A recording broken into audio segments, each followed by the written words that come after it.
கடன் என்பது இன்றைய காலகட்டத்தில் தீர்க்க முடியாத ஒரு சுமையாக நிறைய பேருக்கு இருக்கிறது. அந்த சுமை தீர சேமிப்பு சேர சாஸ்திரத்தில் ஒரு வழி சொல்லப்பட்டிருக்கிறது. அதன்படி மாதத்தில் குறிப்பிட்ட சில நாட்கள் கடனை கொடுத்து வர கடன் நிச்சயம் தீரும் என்கிறார்கள். பஞ்சாங்கத்தில் குறிப்பிடப்பட்டுள்ள அந்த நாட்களை இனி காண்போம். 2025 நவம்பர் மாதம் கடன் தீர்க்க உகந்த நாட்கள்.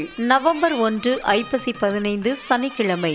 நேரம் மதியம் 12 மணி முதல் மதியம் 1 மணிக்குள். நவம்பர் 4 ஐப்பசி 18 செவ்வாய்க்கிழமை. நேரம் மதியம் 12 மணி முதல் மதியம் 1 மணிக்குள். நவம்பர் 8 ஐப்பசி 22 சனிக்கிழமை. நேரம் மதியம் 12 மணி முதல் மதியம் 1 மணிக்குள். நவம்பர் 11 ஐப்பசி 25 செவ்வாய்க்கிழமை. நேரம் மதியம் 12 மணி முதல் மதியம் 1 மணிக்குள். நவம்பர் 18 கார்த்திகை 2 செவ்வாய்க்கிழமை. நேரம் மதியம் 12 மணி முதல் மதியம் 1 மணிக்குள். நவம்பர் 22 கார்த்திகை 6 சனிக்கிழமை.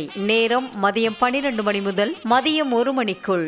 உங்கள் ராசி மற்றும் நட்சத்திர பலன்கள் முழுவதுமாக காண டிஸ்கிரிப்ஷனில் உள்ள லிங்கை கிளிக் செய்யவும்.